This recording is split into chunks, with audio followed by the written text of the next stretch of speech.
Assalamualaikum warahmatullahi wabarakatuh. My name is M. Rafi Akbar from PBID. Tips on doing business with the Arabs.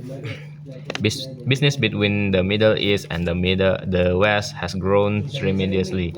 In the last 20 years, cultural differences sometimes cause problems in carrying out the business transaction. This article gives suggestions to Western businessmen and salesmen who do business in the Arab world.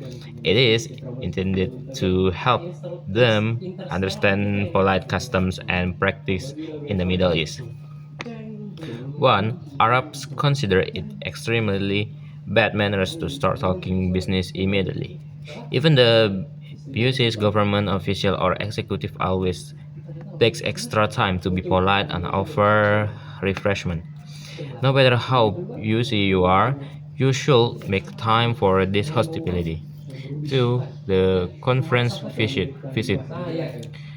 is a way of doing business throughout the Arab world. Frequently, you will have to discuss your business in the presence of strangers who may or may not have anything to do with your business. Do not be surprised if your meeting is interrupted several times by people who come into the room announcement, whisper or speak softly to the person with whom you are talking, and leave.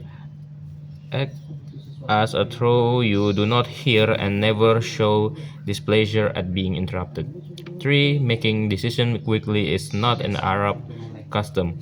There is a vagueness in doing business in the Middle East which will puzzle a newcomer. Give yourself lots of time and ask lots of questions. 4.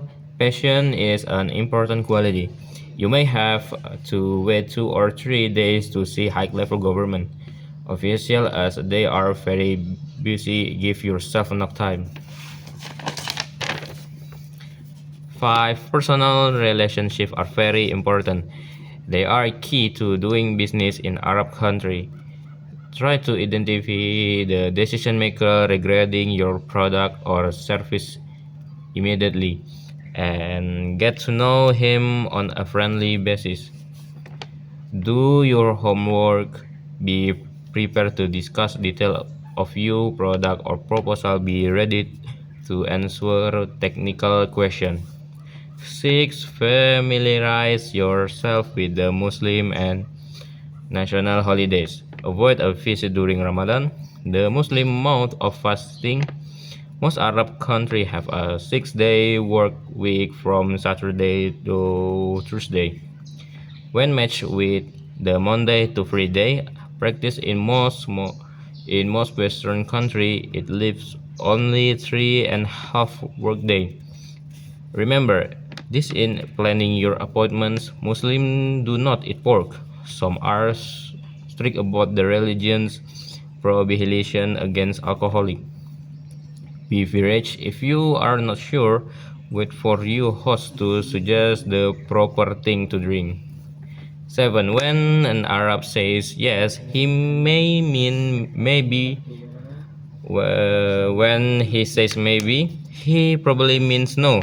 You will seldom get a direct to no from an Arab because it is considered impolite. Also, he does not want to close his option.